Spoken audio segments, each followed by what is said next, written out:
press the bell icon on the YouTube app and never miss another update. नमस्कार। इस video में हम गौतम बुद्ध के गुरुओं के बारे में चर्चा करने वाले हैं। गौतम बुद्ध ने अपने गुरुओं से क्या सीखा? यह सीख गौतम बुद्ध को लक्ष्य पाने में कितनी सहायक साबित हुई? अंत में हम यह भी समझने की कोशिश करेंगे कि हमारे जीवन में गुरु का कितना महत्व है। हम गुरु के बिना अंतिम लक्ष्य हासिल कर सकते हैं या नहीं? गौतम बुद्ध के बचपन का नाम सिद्धार्थ है। बुद्ध बनने के पहले सिद्धार्थ को बोधिसत्व कहा जाता है। बोधिसत्व ऐसे व्यक्ति को कहा जाता है जो निर्वाण प्राप्ति के रास्ते पर चल पड़ा है, उसका निर्वाण पाना तय है। 29 साल में सिद्धार्थ ने घर छोड़ा था।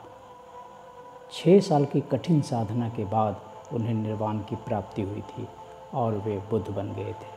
घर छोड़ने के बाद जब बोधिसत्व तपस्या कर रहे थे तब उन्हें एहसास हुआ कि साधना की सभी कड़ियों को सीखने के लिए उन्हें गुरु की ज़रूरत है। गुरुबिन होत न ज्ञान। गुरु खोजते खोजते बोधिसत्व वैशाली में साधक अलार कलाम के आश्रम में पहुँचे। अलार कलाम ने उन्हें साधना की एक विधि सिखाई जिसे आकिंचनयातन कहा जाता है। यह अरूपावचर समाधि की तीसरी अवस्था है।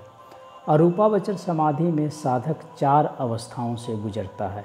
पहली अवस्था में वह आकाश की ओर अपना ध्यान केंद्रित करता है।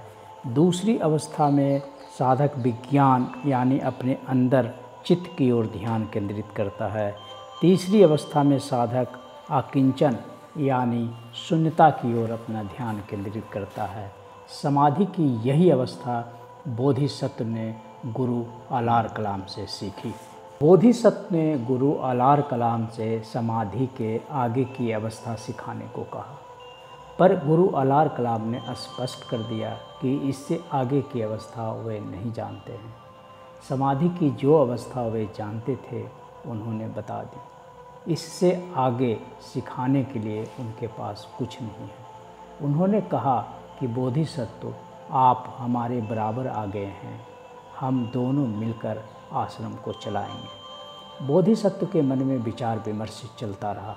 उन्होंने अनुभव किया कि समाधि की इतनी अवस्थाएं अंतिम लक्ष्य के लिए पर्याप्त नहीं हैं।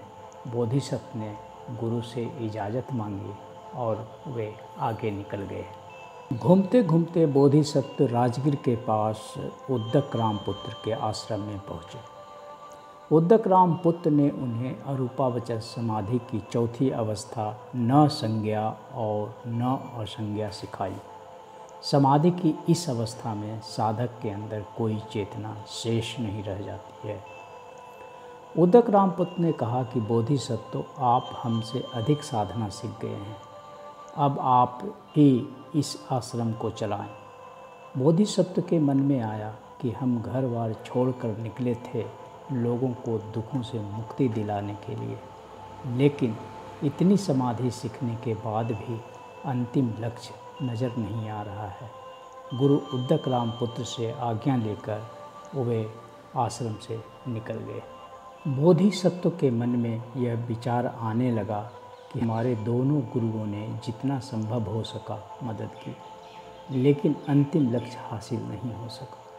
अंतिम लक्ष्य के लिए हमको स्वयं ही प्रयास करना होगा। उसके बाद बोधिसत्व बोध गया चले गए, जहाँ निरंजना नदी के किनारे बोधि वृक्ष के नीचे उन्हें परम ज्ञान यानी निर्वाण की प्राप्ति हुई। इस तरह बोधिसत्व बुद्ध बन गए। सनातन परंपरा में गुरु को काफ़ी महत्वपूर्ण स्थान दिया गया है। यहाँ तक कहा गया है कि गुरु बिन होत न ज्ञान। गौतम बुद्ध ने भी गुरुओं के महत्व को स्वीकार किया। उन्होंने बहुत ही श्रद्धा भाव से दोनों गुरु अलार कलाम और उद्दक रामपुत्र से साधना सीखी, पर उन्होंने महसूस किया कि गुरुओं की अपनी सीमाएं हैं और अगर हमें उस सीमा से पार जाना है तो हमें खुद ही प्रयास करना होगा। अंतिम लक्ष्य के पास कोई सहायक नहीं होता, हमें खुद ही आग में तपना होता है। बोधिसत्व सिद्धार्थ से गौतम बुद्ध बनने का यह सफ़र हमें काफ़ी कुछ सीख दे जाता है। यदि हमें कुछ बड़ा करना है तो किसी के सहारे की उम्मीद नहीं लगानी चाहिए।